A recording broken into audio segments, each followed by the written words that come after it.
Why was everyone laughing at her? The sound rolled through the armory like gravel in a tin can, rough, echoing, and too loud for the silence she deserved. They laughed because she'd asked for the sniper rifle. Not a desk, not an assignment, not some clerical task to keep her busy until the deployment ended. She walked in, boots coated with Afghan dust, paperwork tight under her arm, and said the words like she'd been rehearsing them her whole life. "I'm requesting the M2010. The armory sergeant smirked. "You sure you don't want a typewriter instead, Staff Sergeant?" A few chuckles followed, low at first, then open and mocking. THORNE didn't answer. She learned silence could wound far deeper than any retort. The fluorescent lights above flickered once, humming with the faint buzz of an old generator. Dust floated through the air, catching in those beams like falling ash. The smell of oil, metal, and heat hung heavy around her. Behind the weapons cage, 3 soldiers, all younger, all louder, were whispering, loud enough for her to hear. "Another quota pickup. Instagram operator. She's gonna fold the first time shots come in." She didn't flinch, didn't blink. She just stood there, still as a stone in a current, her hands behind her back and her chin slightly lifted, not proud, not defiant, just steady. The sergeant sighed. "The M2010 isn't for everyone, needs authorization, needs qualification." He looked her up and down like he was measuring a rumor. "And I'm guessing you don't have it." The silence that followed was long enough for her pulse to slow, the kind of slow that had always unsettled doctors. Then the door opened. Lieutenant Colonel Hayes stepped in, clipboard in hand, not looking up right away. Routine inspection, just another formality, until his eyes lifted. Until he saw her. And then the pin. That small, unassuming mountain warfare insignia on her collar. A tiny silver mark, worn smooth from weather and sweat. Hayes froze mid-step. His breath hitched just slightly, and in that instant the laughter died. He'd seen that pin before. Twice, in 20 years. Both times on men who could make a rifle sing at ranges others called myth. And both times, those men had names whispered, not spoken, the kind of names that showed up in reports but never on citations. He looked at her name tape. "Thorne," he read quietly. "Staff Sergeant Kira Thorne." She met his eyes for the first time, and for a heartbeat, it was as if the noise, the tension, the whole forward operating base had gone still. Hayes nodded once. "Armory log," he said. The sergeant scrambled to hand it over. The colonel flipped through the papers, expression unreadable. Then, "She's cleared for the M2010. Nobody spoke after that, not even the sergeant. She carried the rifle case herself out into the open sun. The Afghan sky stretched in all directions, an ocean of light broken by ridgelines jagged like the teeth of some ancient god. Her reflection caught faintly in the rifle's optics as she set it down on the bench. Blonde hair tight in regulation bun, dust smeared across her sleeves. The small scar at her temple, a pale crescent from training years ago. It was strange, she thought, how often people mistook silence for fragility. They didn't know silence was her weapon. She'd grown up 30 miles from the nearest town in the Wyoming wilderness, where wind was the only conversation most days. Her father, a Marine Scout sniper, had taught her the art of quiet long before she understood what war meant. At 6, she'd learned to track elk by the weight of broken twigs. At 12, she could disassemble a Remington 700 blindfolded. And one night, the one that mattered, her father had shown her something that never left. They'd lain side by side on a ridge in the dead of winter, breath turning to frost in the air. "The space between heartbeats," he'd whispered, "that's where perfect shots live." She laughed then, small and childish. "You mean like hold your breath?" He'd smiled. "No, Kira, I mean learn to disappear even from yourself." That was the last lesson before he got sick. When cancer took him, she didn't cry. She enlisted instead. Years later, when the Army Sniper School psychologist noted that her resting heart rate could drop into the high 30s, they called it a rare physiological adaptation under stress. Her father had called it the gift. But gifts were strange things in war. They made you useful but not always wanted. Now, standing under the Afghan sun, the air hot and thin, she adjusted the rifle's scope with that same deliberate precision. The bolt slid forward, smooth as memory. Somewhere behind her, a chopper spun up, another patrol, another day. But her mind was already elsewhere. 3 soldiers dead in the last week. Private Martinez, Specialist Cooper, Staff Sergeant Williams. The report said enemy sniper activity, but she'd read the trajectories, the impact data. Those weren't ordinary hits. They were surgical, deliberate. Someone trained, someone patient. Someone like her. And yet here she was, treated like a novelty in her own unit. Her skills buried under layers of doubt and politics. She looked across the outpost. The young ones were laughing again, huddled near the tents. Maybe at a meme, maybe at her, it didn't matter. She learned to take laughter like recoil, expected, absorbed, forgotten. But she also knew something they didn't. The enemy wasn't laughing. That night the base went quiet. The kind of quiet you only get before dawn, when wind stops, when even the generators seem to hum softer, as if the desert itself is holding its breath. Then came the crack. A single shot, sharp, distant, followed by a shout, then chaos. Sniper North Checkpoint. By the time she reached the wall, Specialist Thompson was already down, barely 20 years old. The medics tried, but the blood was too much, too fast. She looked at the impact, 7.62 round, entry high, exit low, angled. 1,400 meters, maybe more. Wind correction near perfect.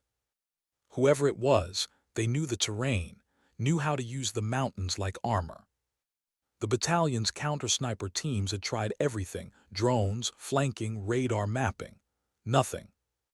The enemy was always one step ahead. Major Atrix called an emergency briefing that morning. The map table glowed under dim red light. "We've lost 3 men this week," he said. "And now, Thompson, I'm not losing a 5th, not to one ghost." Kira stood at the back, silent, listening. When he asked for suggestions, no one spoke, until she did. "There's a ridge line southeast of the valley," she said quietly. 8,000 feet up. It gives a line of sight into all 3 firing angles. The wind shears tricky, but it's manageable if... Atrix cut her off with a smirk. "Appreciate the enthusiasm, Staff Sergeant, but maybe focus on tasks more suited to your capabilities." Laughter again, short, cruel. She bit the inside of her cheek until she tasted blood. Outside the briefing room, Sergeant First Class Rodriguez, the battalion's senior sniper, caught up to her. "Look," he said, "you seem like you mean well, but real combat isn't a qualification range."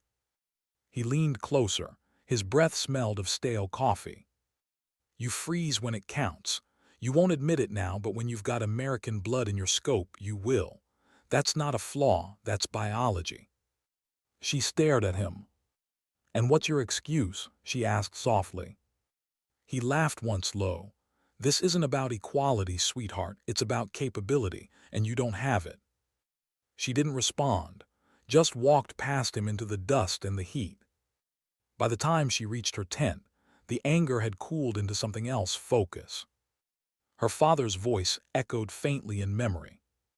"Let them underestimate you, baby girl. The shot that matters is the one they never see coming."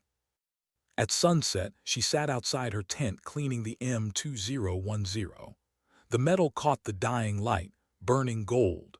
She traced her finger along the mountain warfare pin on her collar, the one that had made Hayes pause. He'd seen something in it, something the others hadn't. Maybe he'd known what the mark meant, not just the course, but what it took to earn it.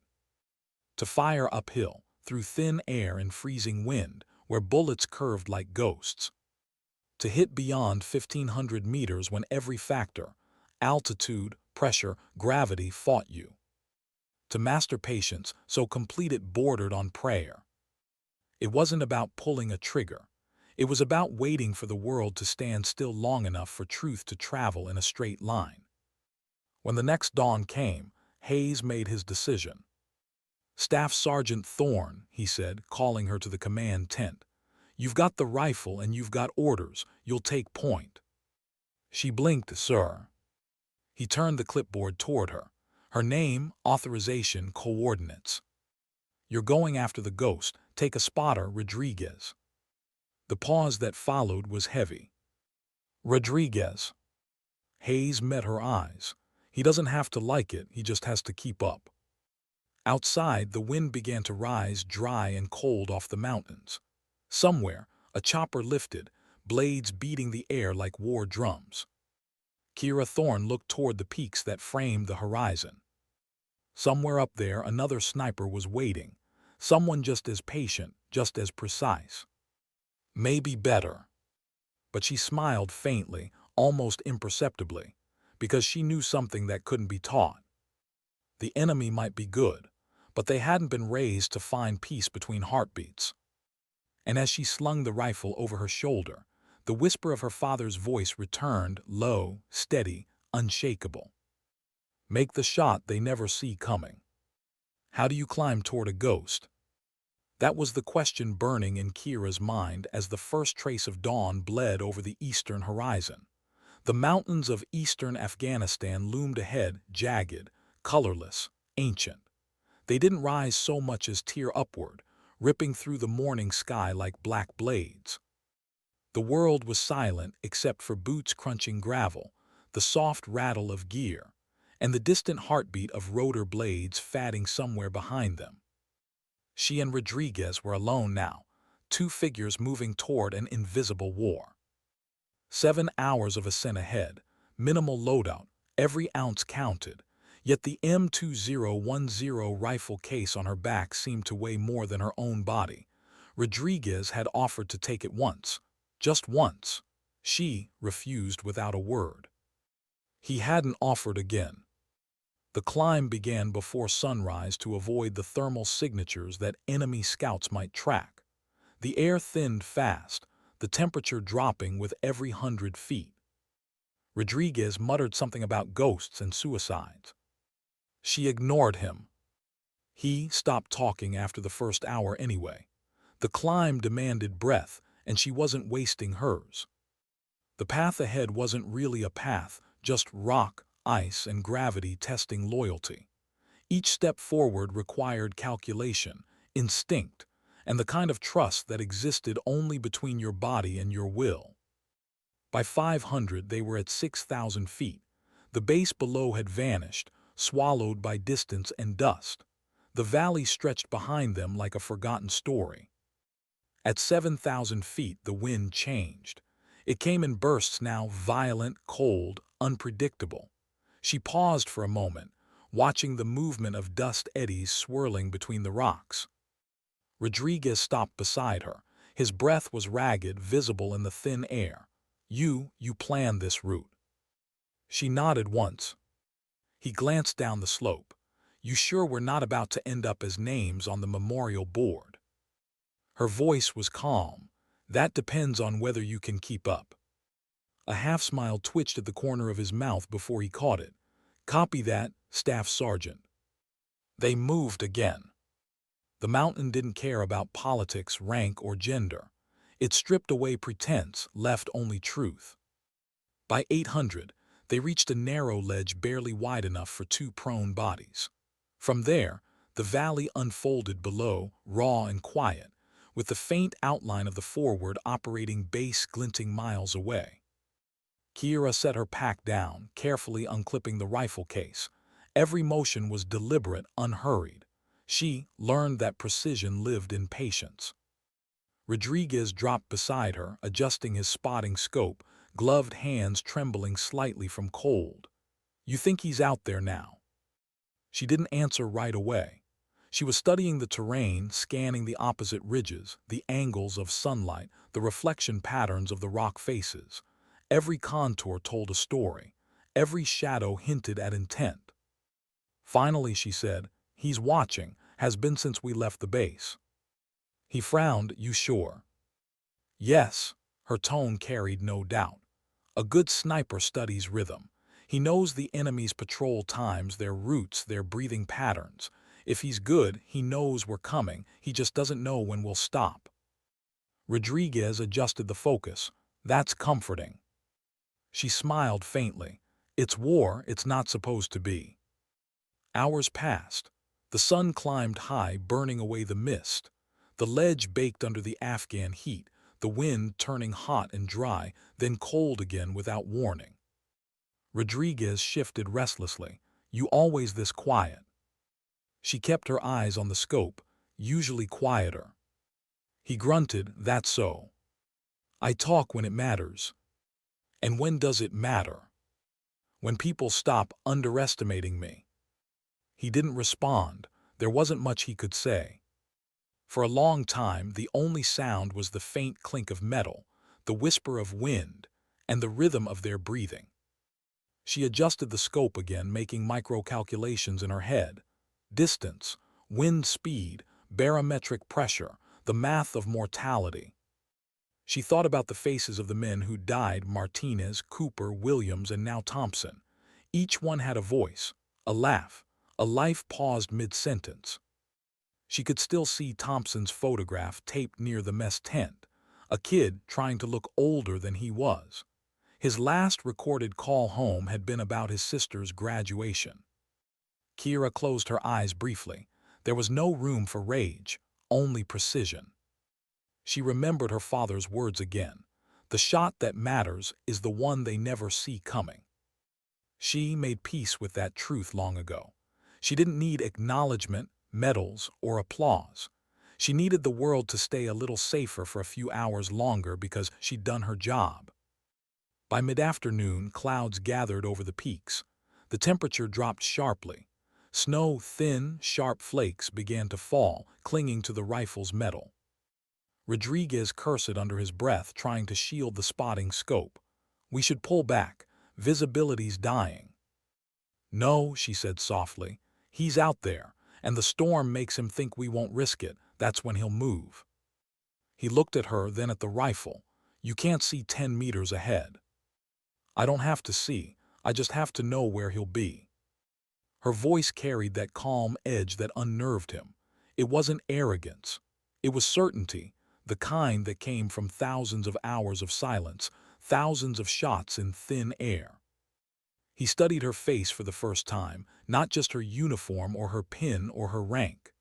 The small scar near her eye, the chapped lips, the faint tremor in her gloved fingers from the cold. He realized she wasn't fearless. She was exhausted, but still moving. And somehow, that made it harder to dismiss her. The radio crackled once. Hayes's voice came through, low but steady. "Viper 2-1, status check." Rodriguez keyed the mic. "In position, sir, no visual, low vis, high wind." "Copy that. Reports of possible movement near grid 347. Keep watch, out." Static, then silence. Kira was already scanning. Grid 347's northeast slope. He'll use the wind to mask barrel flash. Rodriguez frowned. "That's 1.5 miles out." "Then it's perfect." She settled behind the rifle, adjusting her cheek weld, aligning the scope.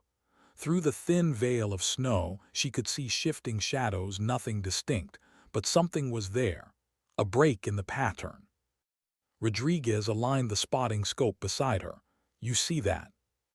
"Far ridge, left of the outcrop, small shimmer." He focused. "Could be heat mirage." "Could be him." She slowed her breathing. Inhale, exhale, then nothing. Her heart rate dropped, the world narrowing to the circle of glass before her. Wind 30 knots, variable, temperature -15. Distance 1,687 meters, elevation difference 200 feet. She adjusted the dial half a click, then another.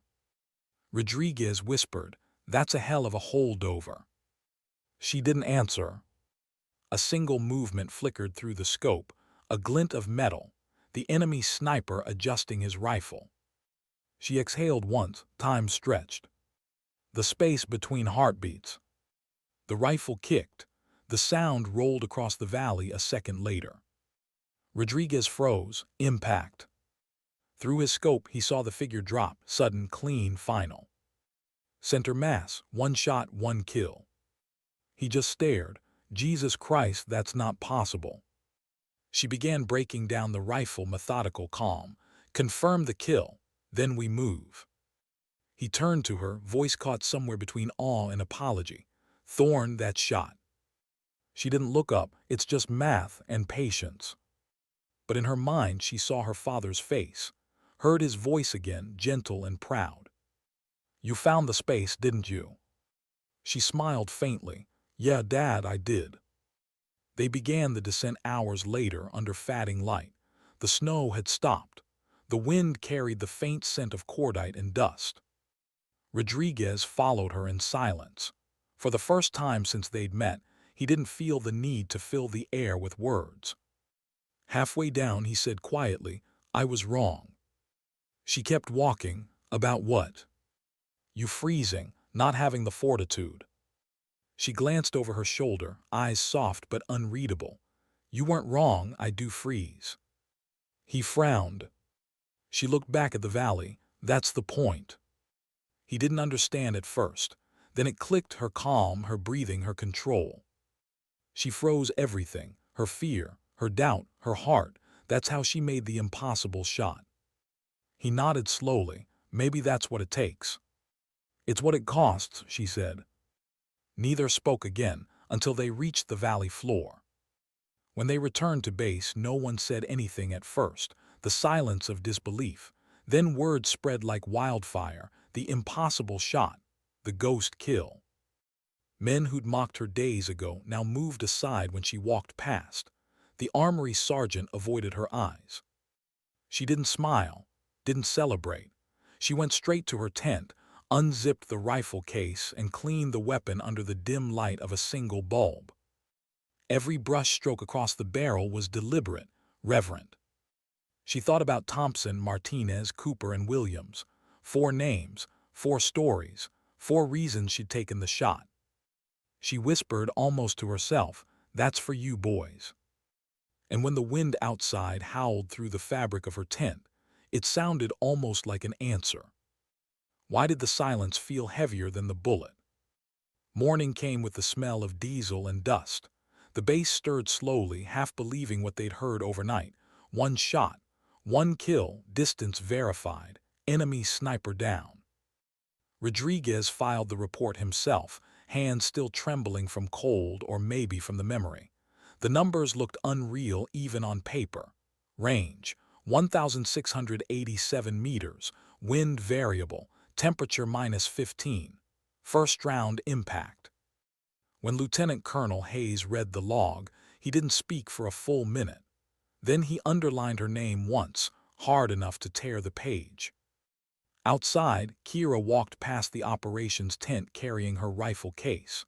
The men stepped aside now, but not out of fear. Something closer to reverence or maybe confusion. The same mouths that had laughed at her 2 days ago now whispered her name with the tone soldiers reserved for myths. She hated it. Respect felt no cleaner than ridicule when it came that late. Inside the maintenance bay, she laid the rifle out on a table, stripped it down piece by piece. Cleaning was ritual. It kept the ghosts quiet. Each patch stroke across the barrel was a prayer without words. Rodriguez leaned in the doorway watching her. "You don't even celebrate." She didn't look up. Wasn't a competition. He scratched his neck uneasy. "Still hell of a shot." She paused, the brush mid-motion. It wasn't hell, it was necessity. That ended the conversation. By afternoon, the story had reached command channels. Major Atrix, who'd mocked her suggestion at the briefing, walked in stiff-jawed and awkward.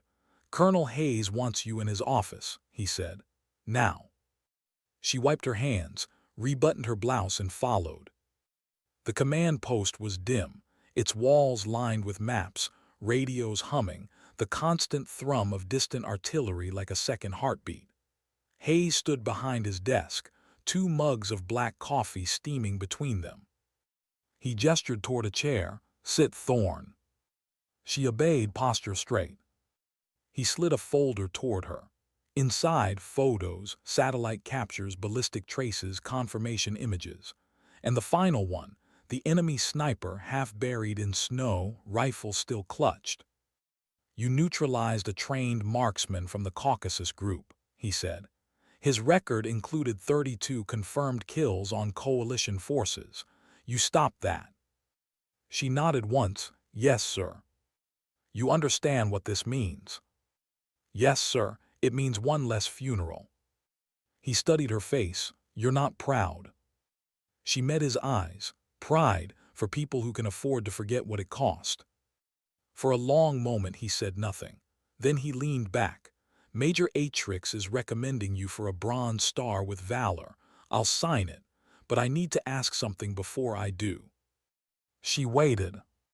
"Where'd you learn to read wind like that? Those calls weren't in any manual." Her answer was soft. "Wyoming, sir. Ridge line behind my father's ranch." He smiled slightly. "Your file says Marine Scout Sniper for a father." "Yes, sir. He taught me the family math." "Family math?" "The space between heartbeats." Hayes stared at her, thoughtful. "Your father ever mention a unit called Black Talon?" The air seemed to still. She didn't blink, but the faintest shift crossed her eyes. "No, sir," she lied.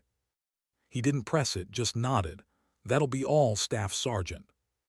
But as she stood to leave, he murmured under his breath, barely audible, "Figures."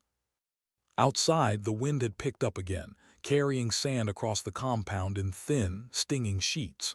She tightened her cap, head down, the word echoing in her skull. Black Talon. It wasn't a code most people knew. Not a unit, not exactly. It was a shadow, something whispered among certain instructors at sniper school, a project rumored to have trained a handful of shooters in experimental techniques. Breath control, neural packing, biofeedback under fire. Her father had been part of it once. Officially, it never existed. She'd spent years burying that connection. Hayes had just unearthed it with a whisper. That night she couldn't sleep. The tent walls rustled like restless paper. The desert wind groaned through the stakes. Every sound found a way into her thoughts. She sat cross-legged on her cot, journal open, the pages half filled with coordinates and fragments of memory. She'd written after every deployment, not about kills, about moments she wanted to remember for reasons she couldn't explain. A child's smile in a checkpoint village, the smell of diesel on the river, a flock of birds scattering when mortars fell. She wrote a single line now. 4 names saved, 4 taken, balance is fiction. Then closed the book. The following days blurred into routine. Patrols resumed. The ghost sniper was gone, morale lifted.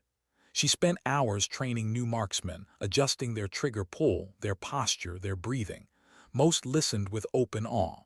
Some avoided her eyes as if she reminded them too much of the fragility that kept them alive. Rodriguez became a constant presence, half mentor, half student. The arrogance had drained from him, replaced by something quieter. One afternoon on the makeshift range he asked, "You ever miss?" She smiled faintly. "Every day." He frowned. "Doesn't seem like it." "I miss things that don't show up on reports." He hesitated. "Like what?" She looked past him toward the mountains. "Time, people, the version of myself that didn't know what it meant to watch through glass and decide who lives or dies." He didn't have an answer to that. None of them did.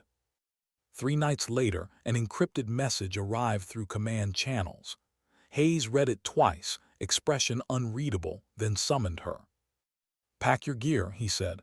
"You're rotating stateside." She blinked. "Already, sir. Our rotation's not due for months." "Orders from above, higher than brigade." Her stomach sank. Am I being reassigned? He met her eyes. Special Operations Command, Fort Liberty. For a second she couldn't breathe. That base, the old Bragg, was home to programs that didn't officially exist. Hayes continued, voice low.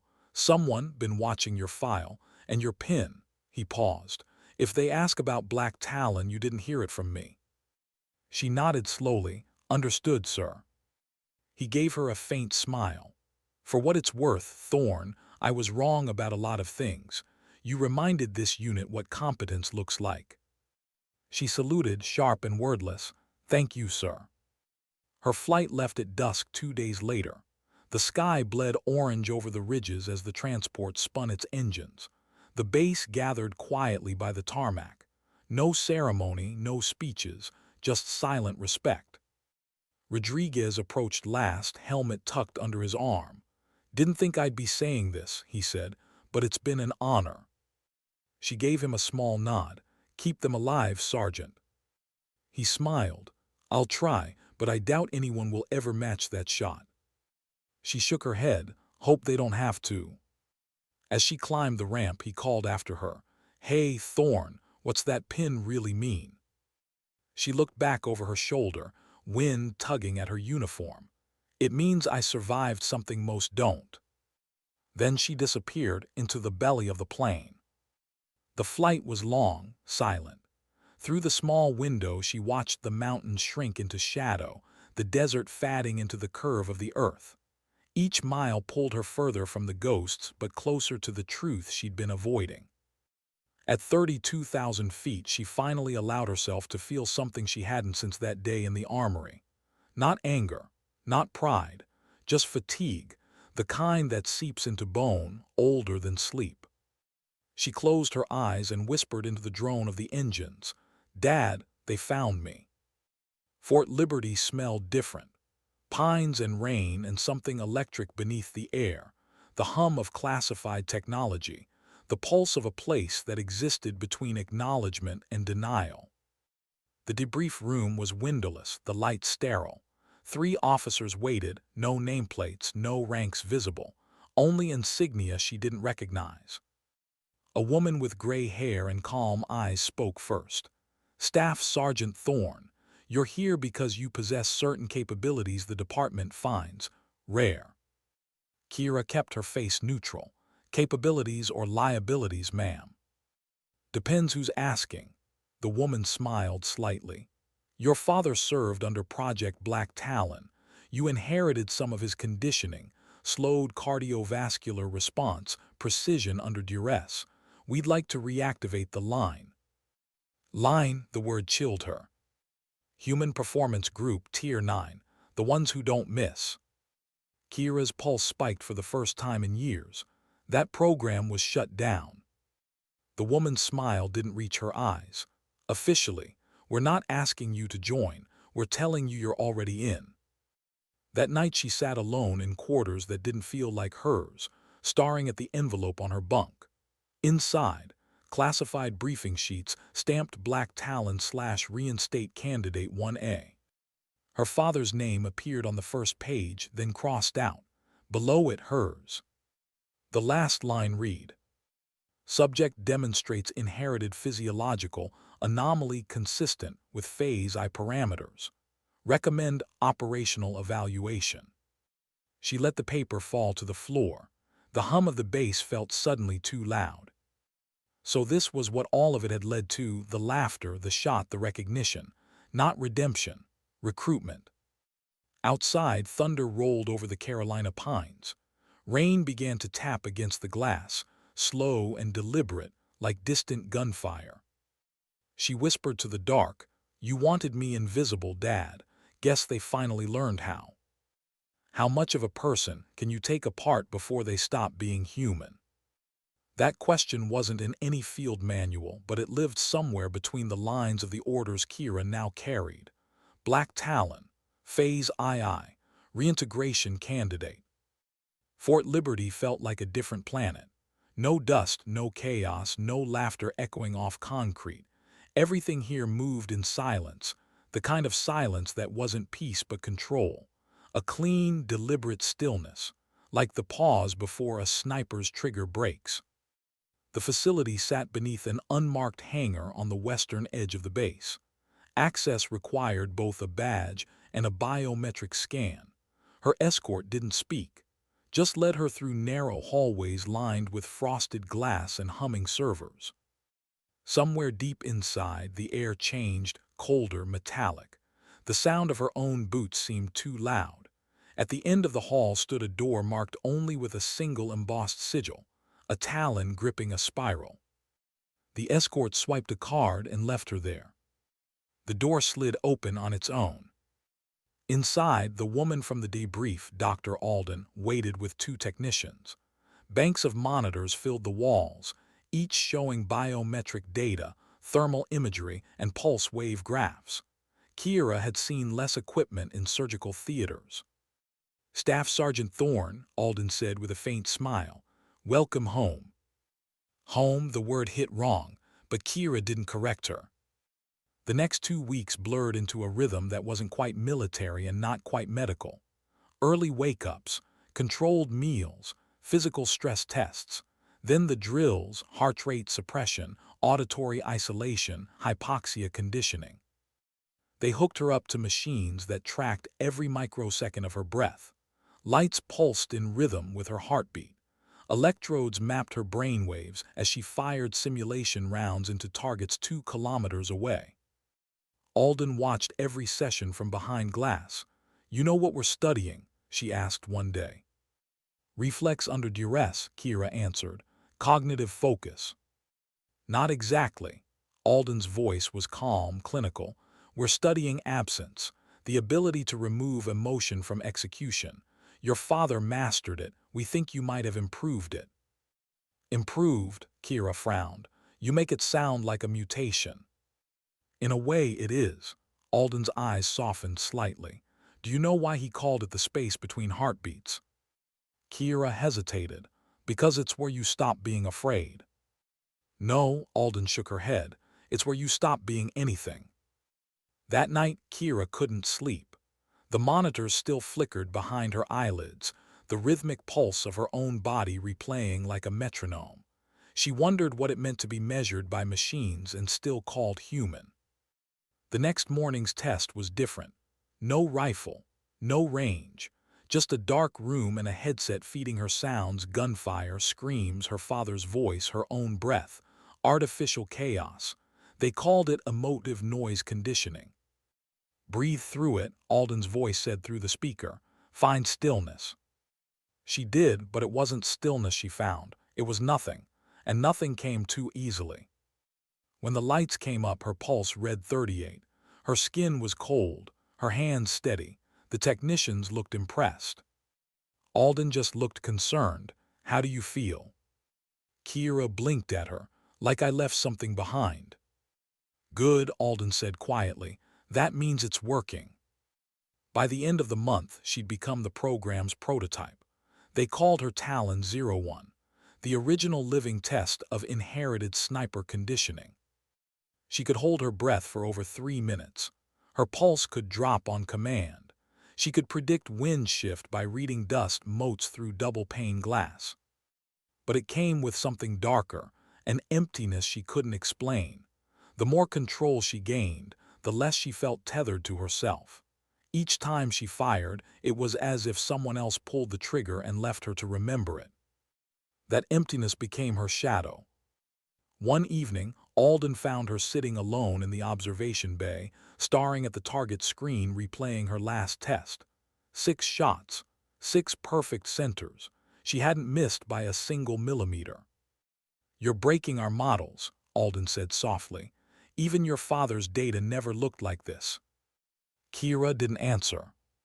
Alden sat beside her. "He warned us, you know, before he left the program." "Warned you about what?" "About the cost.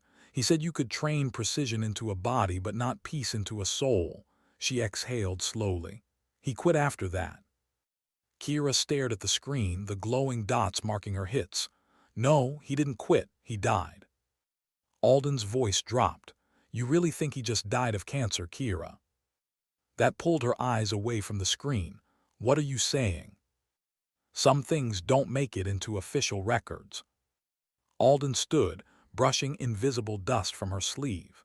Ask yourself why he warned you to stay invisible.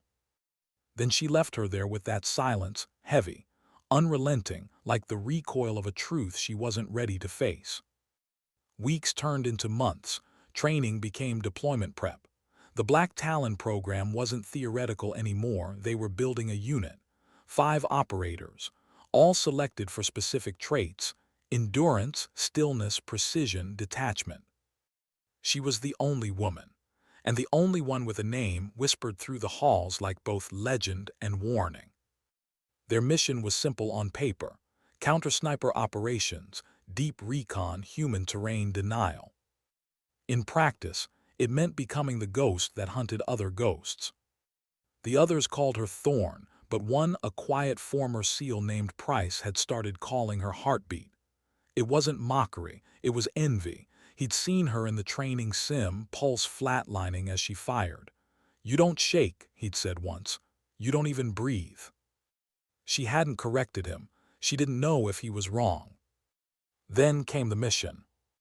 Briefing room, midnight. A satellite map projected against a wall. Northern Pakistan border, high-altitude terrain. Codename Falcon Vale. Objective: eliminate a rogue marksman training insurgents in the region. A defector from Russian Spetsnaz sniper school, responsible for multiple coalition deaths. When Alden delivered the briefing, she looked directly at Kira. "Your profile matches his skill set. You'll lead." The words landed like lead. "Lead," Kira's voice was calm but taut. "This is my first deployment since reintegration." Alden's tone softened. "You're the only one who can make the shot. The team follows you." She looked down at the mission file. Coordinates, elevation, known alias of the target, Mikhail Voronov. Her father's old adversary.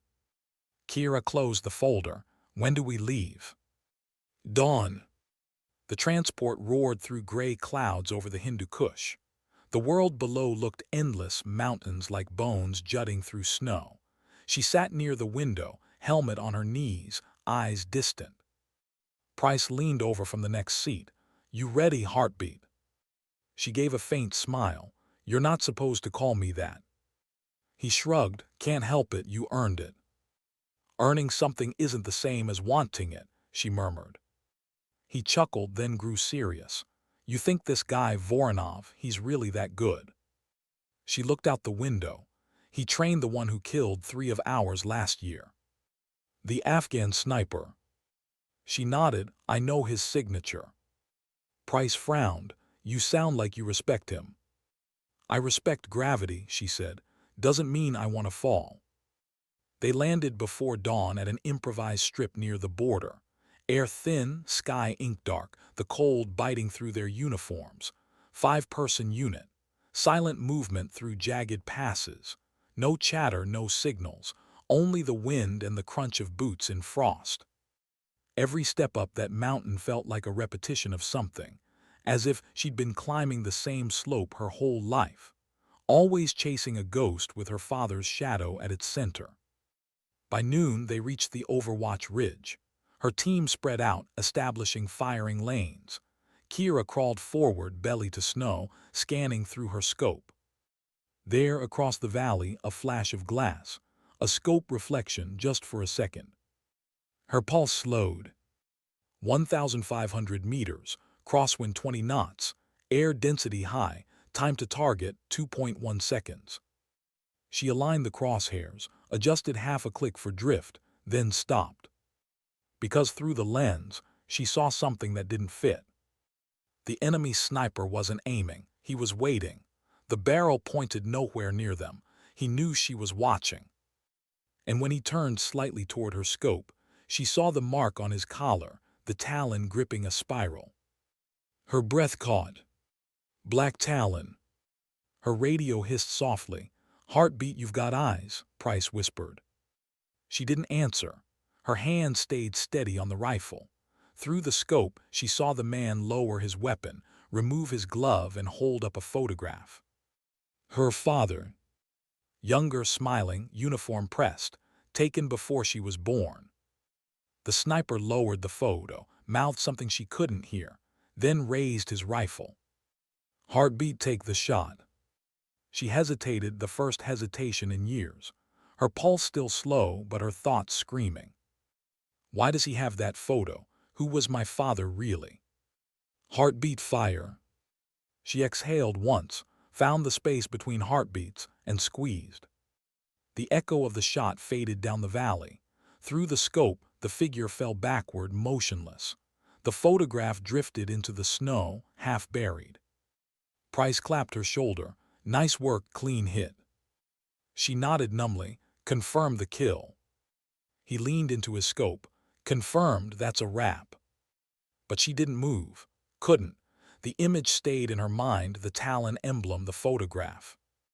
And the faint memory of Alden's voice. Do you really think he just died of cancer? She whispered to herself, almost inaudible, Dad, what did you do?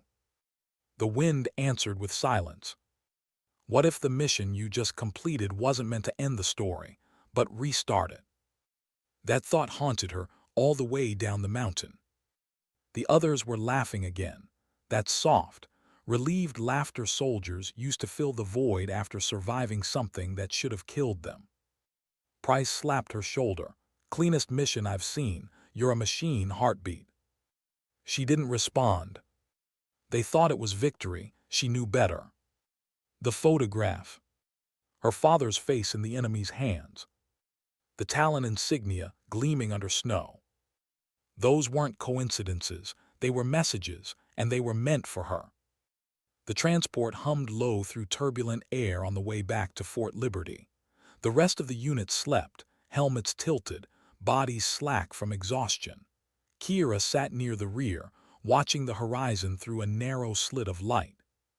Every mile home felt heavier. She could still see the man's lips forming a word before she fired. One syllable, maybe two. Too soft to read, but she'd replayed it in her mind 100 times. It looked like daughter. She didn't believe it. Didn't want to. But the image clung to her like residue, the kind that never washes off. When they landed, the debrief was strangely brief. No applause, no protocol. Just Dr. Alden waiting in the sterile hall outside the simulation labs. No rank insignia, no expression. Successful mission, she said. Congratulations. Kira set her rifle case on the table between them. Who was he? Alden's head tilted slightly. The target.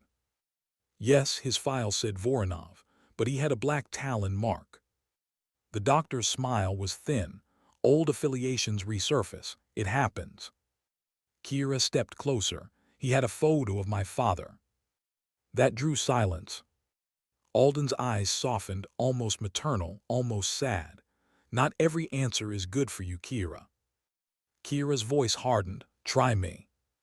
The doctor hesitated, then turned toward the wall of screens. One flickered to life, an old video, grainy and colorless. Her father. Younger, leaner, standing in a training chamber much like the one she'd spent weeks inside. He wore the same sensors she'd worn. Electrodes, pulse monitors, facial nodes. A voice off camera said, Subject 07, begin suppression test. Kira felt her throat tighten. Her father's breathing slowed, heart rate dropping just like hers did now. Then he raised a rifle and fired into a target with inhuman precision, 6 rounds through the same hole. Alden spoke quietly. Your father wasn't just an instructor, he was the prototype, the first Talon. They called him Ghostmark. Kira's chest constricted. He never told me. He tried, Alden said. That's why he left. He wanted the project buried, but they didn't let him leave clean. They made sure he couldn't talk. Her voice cracked. You mean? I mean they let the cancer spread before they treated it. The room tilted. Kira grabbed the table to steady herself. You killed him. Alden's expression stayed calm. No, the system did, and you know how systems work. They protect themselves. Kira's breath came sharp, jagged. And you brought me here to finish what he started. No, Alden said softly. We brought you here because we can't afford to lose another like him. You're what's left of his legacy and maybe his redemption." For the first time in her life, Kira wanted to scream. But she didn't. Screaming didn't belong to soldiers. She left the room without another word, walked out into the rain and stood under it until her uniform clung to her skin. She didn't move, didn't care. The storm blurred the base lights into smeared halos. Her reflection in a puddle looked like someone she didn't know, hollow eyes, water dripping off a face carved from exhaustion. "Redemption," she muttered. "That's what they call weaponizing grief now." The following days felt unreal. She went through the motions, diagnostics, range recalibration, physical checks, but her focus fractured. She began noticing things she hadn't before: restricted doors near the end of the facility, personnel who never spoke, long hours where data servers hummed but no one was visibly working. And the whispers. Sometimes late at night, walking past the lower wing, she'd hear voices behind reinforced glass. Fragments of sentences. "New candidate stabilizing. Neural packing improving. Keep her unaware for now." One night, curiosity overrode caution. She waited until the hall cameras swept past, then slid through a maintenance access panel. The passage was narrow and dim, lined with exposed pipes and cold air that smelled faintly of antiseptic. It led to a viewing window. Behind the glass, another chamber. Another person. A woman strapped to a reclined chair, electrodes covering her skull. Skin pale, lips cracked. A monitor showed vitals dipping dangerously low. The tag on her wrist read, Talon 2B. Her pulse froze. She knew that face. Private First Class Dana Cooper, Thompson's sister. The same sister he'd called about before he died in Afghanistan. Her voice broke. "What are you doing to her?" From the dark corner of the room, a shape moved, Dr. Alden's silhouette, calm as ever. "Continuation. You were Phase 1, she's Phase 2. Kira slammed a hand against the glass. "She's a civilian." "Correction," Alden said through the intercom. "She's a volunteer, informed consent." Kira's voice shook. "She's a test subject." Alden tilted her head. "So were you." Then the monitors spiked. Alarms blared. The woman's vitals flatlined. Technicians rushed in, performing chest compressions. Kira stumbled backward from the window, bile rising in her throat. When she looked back, Alden was watching her through the glass, calm, expression unreadable. And she mouthed two words, "Don't interfere." That night Kira didn't sleep. She sat on the floor of her quarters, soaked in shadows, rifle across her knees. The urge to destroy something pressed against her ribs. Her father's photo, the one she carried in her locker, stared back at her. His smile looked different now, less proud, more pleading. "Why didn't you stop them?" she whispered. "Why didn't you burn it down?" Maybe he'd tried. Maybe that's why they'd silenced him. She thought about the man she'd killed, the one with the Talon mark, and the word that might have left his mouth before she fired. Daughter. Her hand trembled for the first time in years, not from fear, from doubt. The next morning, Alden summoned her again. "You're leaving," the doctor said. "Immediate redeployment." Kira stiffened. "To where?" Alden slid a folder across the table. Operation Deep Silence, classified to the highest level. No team. Solo infiltration. Northern frontier. You'll receive details en route. Kira didn't touch the folder. "This isn't a mission, it's containment." Alden sighed. "You're unraveling, Kira. The data shows instability. We need distance until we can assess." "Assess what? Whether I still obey orders." "Exactly." For a long moment, neither moved. The hum of the fluorescent lights filled the air like static. Then Alden leaned forward. "Don't make your father's mistake." Kira's jaw tightened. "You mean don't remember I'm human?" Alden's eyes softened again. "You never were." The plane left at midnight. No markings, no manifest, just coordinates and silence. But she wasn't flying toward a mission anymore. She was flying toward answers. At 20,000 feet, she opened the folder. Inside wasn't a map. It was a photo taken from a satellite of a facility buried deep in mountain terrain. The header read, Black Talon Archive Site 7. And below it in typed script, Project Termination, Operative K THORNE 01. Her breath caught. Termination order. Her own name. For the first time in her career, her heart didn't slow, it raced. She didn't return to Fort Liberty. Somewhere over the Appalachians, she forced open the emergency hatch of the transport, parachute strapped tight, and dropped into the darkness. Cold air bit her face.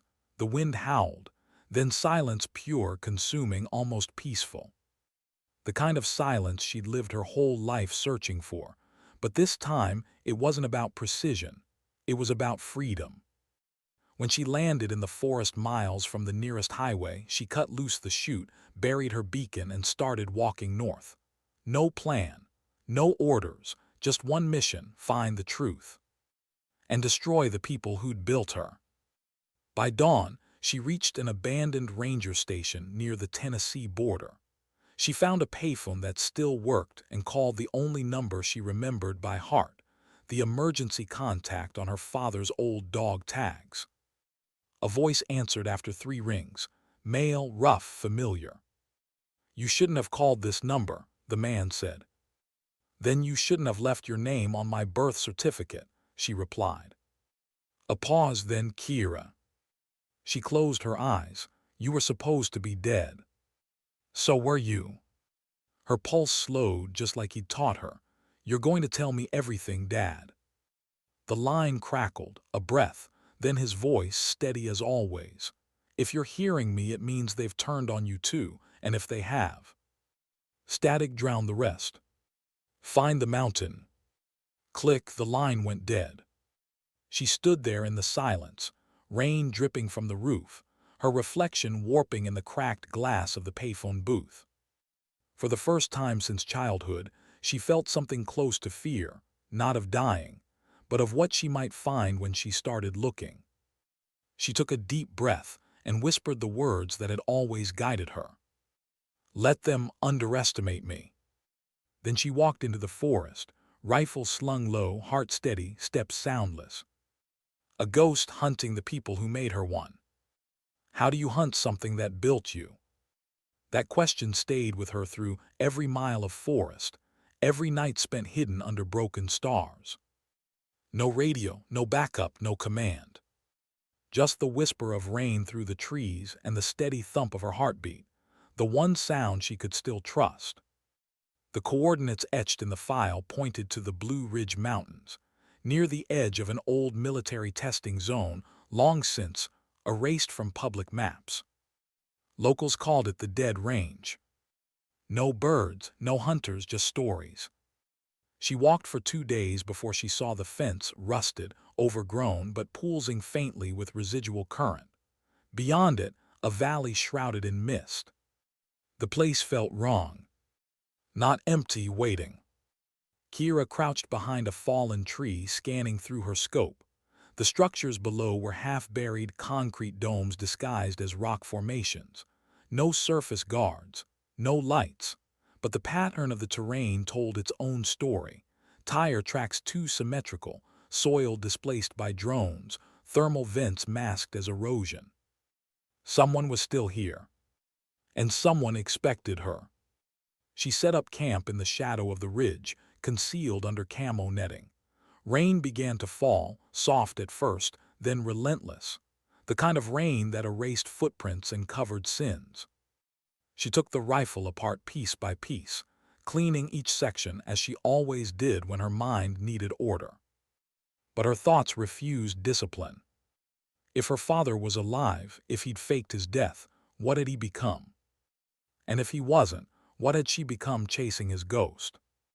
She remembered his voice when she was little, before the war, before the lessons. "You don't learn to shoot, Kira. You learn to breathe between the world's noise." She thought it was poetry then. Now it felt like prophecy. By midnight she moved. Rain cloaked her approach, every step deliberate, weight shifting on the edges of her boots to keep from sinking. She cut the fence with a single controlled motion and slipped through, exhaling only when her boots touched mud on the other side. The main tunnel entrance was sealed with an old steel door, no visible keypad, just a circular symbol etched into its face, the same talon and spiral she'd seen on the sniper's collar. She placed her palm on it. The door clicked once, recognition, then slid open. The air that escaped was stale, sterile, decades old. She entered. The tunnels were narrow, walls lined with cables that pulsed faintly like veins under skin. The deeper she went, the colder it became. Her breath turned to fog.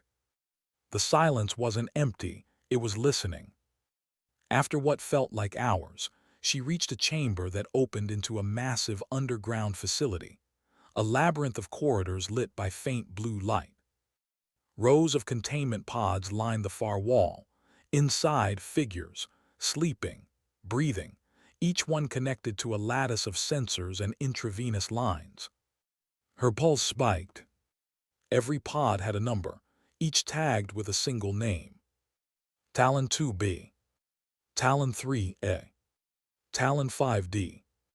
Her eyes scanned the line until they froze on one that made her knees weaken. Talon 0X Mark D. Her father. He wasn't dead. He was preserved. Not breathing naturally, but suspended in some kind of induced stasis.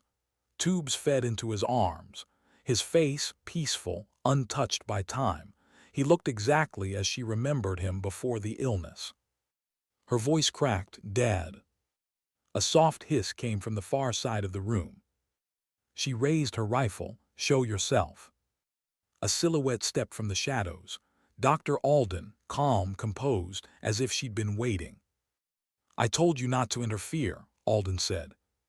Kira's finger tightened on the trigger. "You lied to me.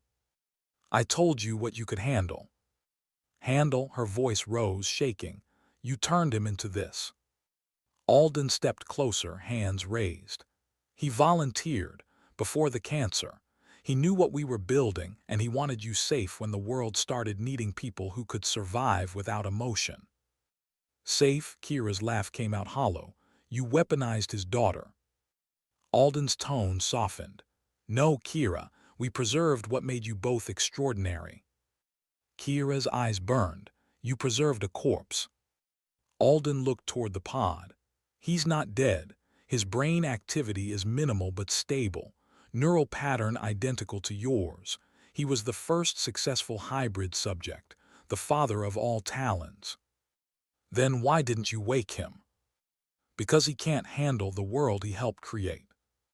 Alden's gaze flicked back to her. "But you can." Kira felt something break inside her, a fracture so small it barely made a sound, but she knew it was permanent. All those years of silence, of discipline, of making the impossible shots, they'd been training not for war, but for obedience. Her father hadn't just taught her to disappear. He taught her to become the perfect ghost for someone else's cause. She lowered the rifle slightly, just enough to see Alden's eyes clearly. "You built me for this, didn't you? To replace him." Alden nodded once, "To perfect him." The hum of the machines filled the space between them, slow, pulsing, mechanical. The sound of stolen lives breathing through wires. Kira looked at the pod again. Her father's chest rose faintly, a heartbeat she hadn't heard in years. "Can he hear me?" she asked. Alden hesitated. "Sometimes, when we cycle the neural link." Kira swallowed hard. "Do it." Alden entered a code into a terminal. Lights flickered. The hum deepened. The glass of the pod fogged slightly, then cleared. Her father's eyes fluttered open, cloudy, slow, searching. "Dad, it's me," she whispered. "It's Kira." His gaze focused. For a moment, recognition sparked, small, fragile, but real. His lips moved. No sound came. She leaned closer, tears blurring her sight. "I found you. I know what they did." He blinked slowly, eyes shifting toward Alden then back to her. His mouth shaped a single word. Run! The monitors screamed. Alarms flared red. Alden grabbed the console. He's destabilizing. Step back. Kira's hand hit the release control before she could think. The pod hissed open. Steam billowed out. Her father's body convulsed once, then went still. "Damn it, Kira," Alden shouted. He wasn't ready. Kira knelt beside him, hand on his face. "Stay with me, please." But his eyes had already lost focus. The monitors flatlined, the same sharp, merciless tone she'd heard too many times in her life. And just like that, the man she'd hunted across years and continents was gone again. Alden whispered, "You killed him." Kira looked up at her, eyes hollow. "No, you did. I just stopped the machine pretending otherwise." The alarms triggered an automated lockdown. Steel shutters began to seal the exits. Alden backed toward the far corridor, voice steady despite the chaos. "Think, Kira, you can't destroy this. You are this. Every cell in your body is part of the architecture." Kira stood slowly, her rifle hanging loose at her side. "Then I'll burn the architecture too." She aimed not at Alden, but at the rows of servers lining the wall. One shot, sparks erupted. Fire leapt across cables like a live thing. Alden screamed something lost under the roar of alarms. Smoke filled the air. Systems failed in cascades. The pods along the wall began to release, mechanical arms unlocking, fluids draining. Figures stirred within, talons waking from suspended sleep, disoriented, confused. A dozen ghosts stepping back into the world. Kira turned toward them, coughing through smoke.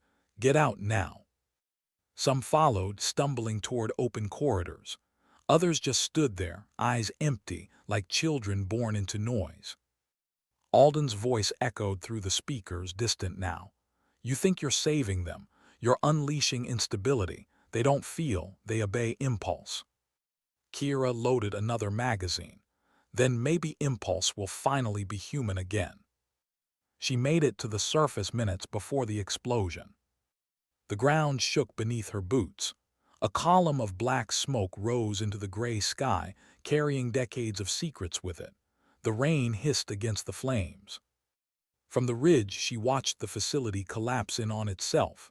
The past buried once more, but this time by her own hand. Her rifle hung from her shoulder, heavy, useless now.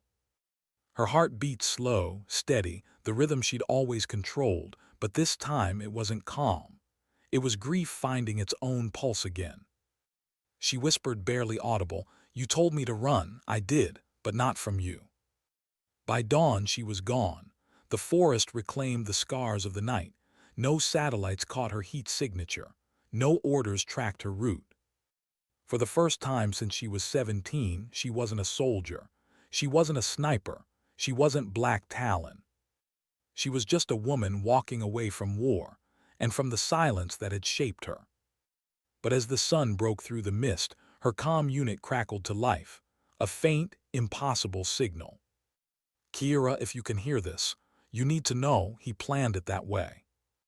Alden's voice. Distorted, weak, dying maybe. "What are you talking about?" she said into the mic. Static, then words buried under distortion.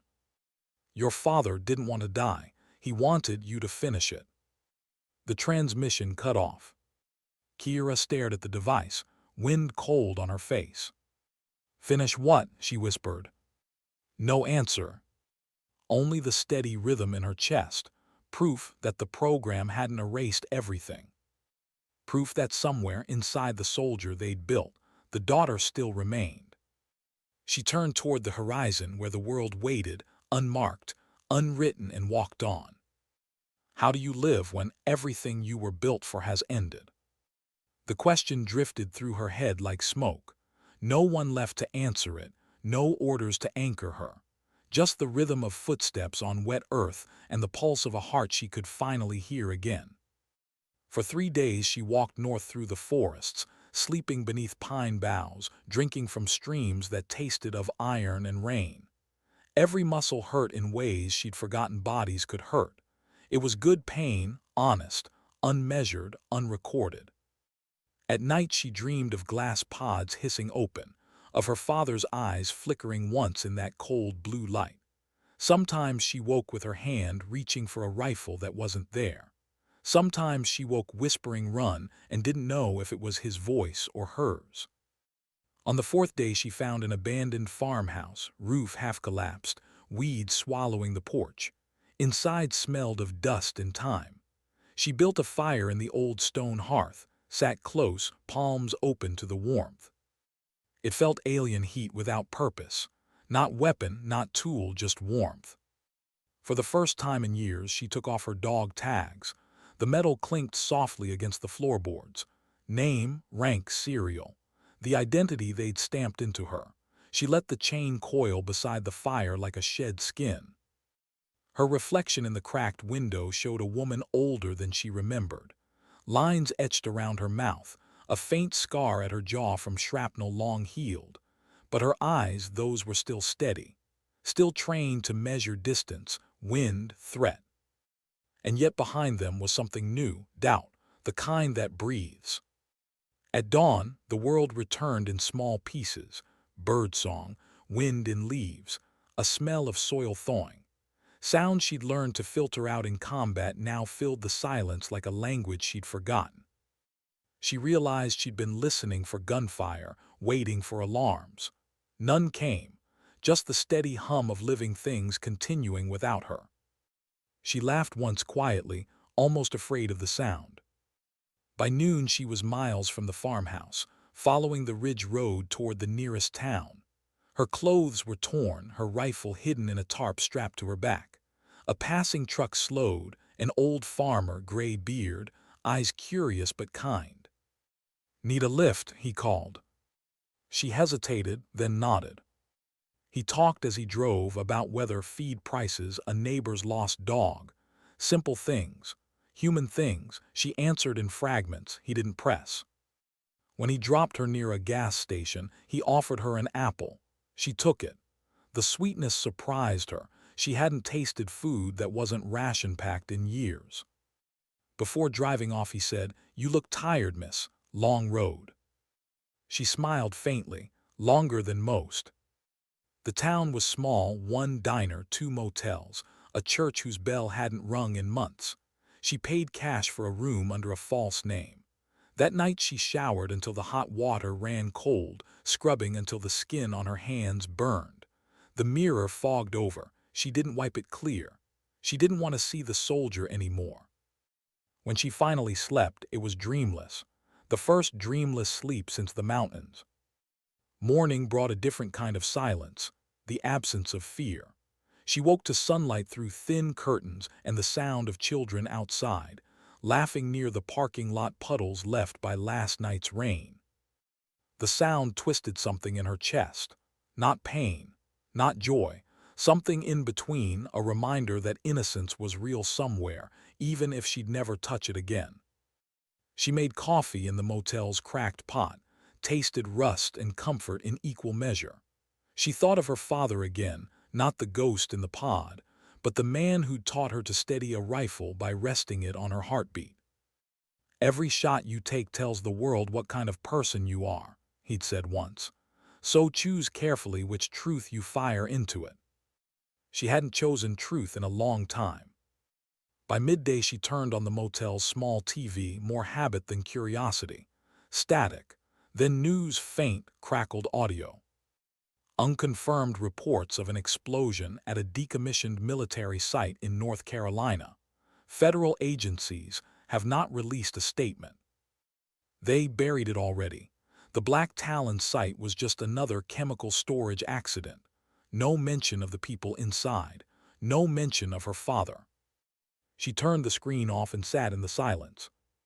Then she heard it, faint, electronic, from her rucksack. Her comm unit. She buried it under spare clothes, but the light was blinking green, signal inbound. Her pulse quickened. She pressed receive. A distorted male voice. "Thorne, if you're alive, listen. You don't know the whole story." Static, then again, he left something for you. Archive 0. Last coordinate 43 north, 89 west. Bring no one. The line cut. Archive 0. Another ghost. She traced the coordinates on the motel's paper map, northern Wisconsin. Deep forest. Old Cold War bunkers there, some still sealed. If her father had hidden something, that's where it would be. She folded the map, heart steadying in that old familiar way. She hated how natural it still felt. 2 days later, she reached the outskirts of the Wisconsin forest. Snow here, crisp, sound-absorbing, the kind of quiet that could swallow footsteps. She hiked until dusk, following the numbers scribbled on the map. The world narrowed to breath clouds and compass bearings. Finally, she found it half buried under a drift, a rust-streaked hatch with the same emblem, a Talon clutching a spiral, faded but unmistakable. She knelt, brushing snow away, hands trembling, not from cold, from knowing she was about to step into her father's last truth. The keypad was dead, power long gone. She pried the hatch open with a crowbar, the metal groaning. A gust of stale air rose, tasting of dust and oil. Flashlight in hand, she descended. Inside was no lab, no sterile chamber, just an old communications bunker, shelves lined with tape reels, notebooks, and an antique projector covered in tarps. On the desk, a sealed envelope with her name written in her father's handwriting. Real ink, not printed. Shaky but unmistakable. She tore it open. Kira, if you're reading this, you survived what I couldn't stop. Her breath hitched. They told me we were building defense, a way to keep soldiers alive longer, feel less pain. I believed them until they asked for you. She sank into the chair, hands trembling. I let them test you once, small things, reaction drills. You were 12. I saw what it did to your eyes. I shut the project down, or thought I did. They killed the paperwork, not the work. I stayed in to protect you from it. When I realized I couldn't, I made them believe I volunteer. I let them take me instead. But even dying, I saw they'd already found a way around me. If you found this, it means you've seen what they became. I'm sorry. I tried to build something worth saving. Instead, I built something that forgot how to save. At the bottom, a final line scrawled like a whisper. You are not their weapon. You are their witness. End it your way. The page blurred through her tears. She spent the night reading every notebook. Blueprints, neural data, fragments of conversations recorded on tape. Her father's voice, calm but tired, explaining to future generations how stillness could be a form of empathy if used to stop violence instead of perfect it. It hit her like a revelation. The very thing they'd twisted into coldness had been meant as peace. Her father hadn't built assassins. He'd built restraint. She laughed through tears. You old fool, she whispered. You wanted silence to save people, not erase them. At sunrise, she stepped back outside. The forest glittered under frost. Her breath fogged in the light. She carried one of the tapes in her pocket, his first recording, and the envelope tucked inside her jacket. For the first time in her life, she had no mission to complete, only a truth to keep. The rest she could decide herself. She looked east, toward the sun, toward whatever came next. Her father's words echoed in her head. You are not their weapon. She whispered back, then maybe I can finally learn to live like that. She took a step forward. The snow crunched softly beneath her boots, a sound so small, yet somehow louder than gunfire. But peace never stays unbroken for long. A shadow moved at the edge of the trees, too deliberate to be wind. Another figure stepped into view, wrapped in gray winter gear, rifle slung low. His voice carried across the clearing. Heartbeat. She froze. It was Price. He looked different, thinner, harder, a scar down his cheek. They said you were dead. They say a lot of things, she answered. He studied her, eyes unreadable. Command wants you back. I'm not going. He shrugged. Didn't think you would. That's why they sent me instead of a team.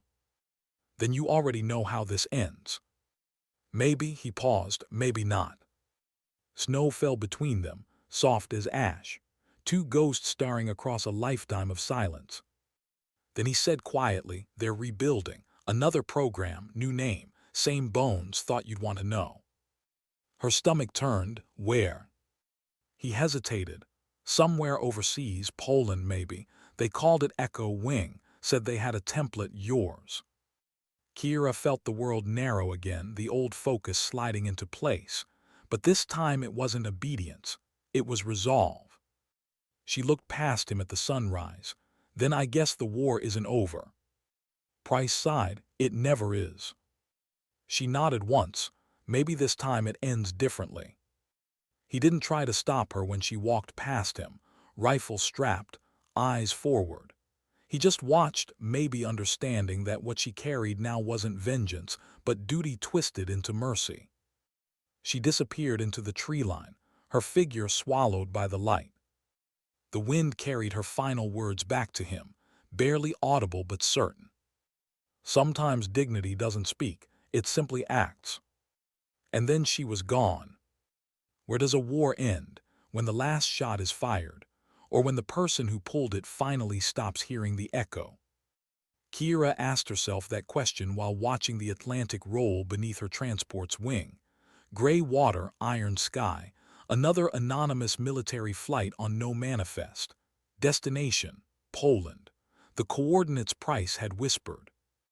Somewhere on that frozen coast, Echo Wing waited, the new skin of an old monster. She closed her eyes. Sleep wouldn't come.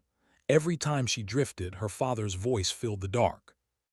The space between heartbeats isn't silence, Kira, it's choice.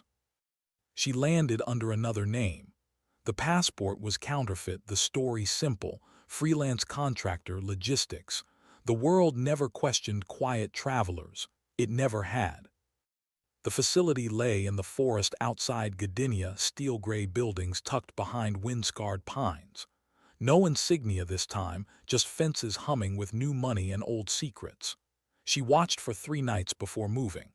Routine patterns, guard rotations every hour, drone passes every 90 minutes, generator outages at 300. On the 4th night she slipped through the perimeter. No armor, no backup. Just the rifle that had followed her across a decade of ghosts.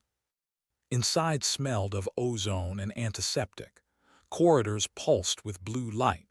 The architecture was almost identical to Liberty's hidden levels. She didn't need a map.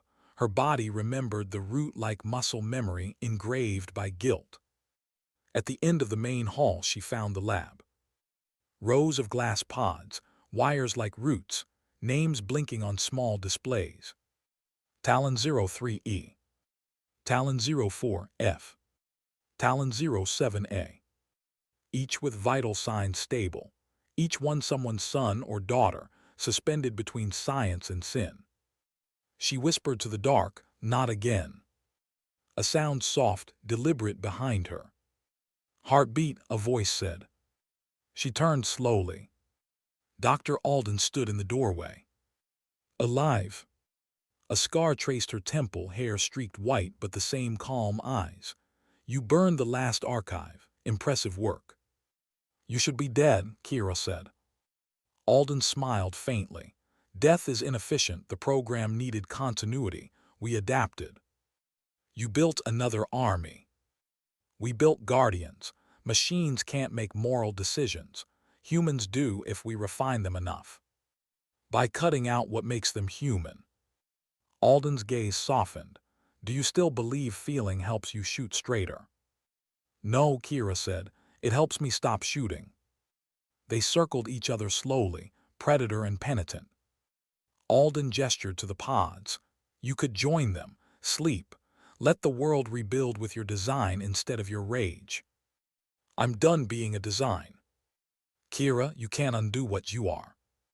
She looked at the rifle in her hands, the scarred metal that had defined her life.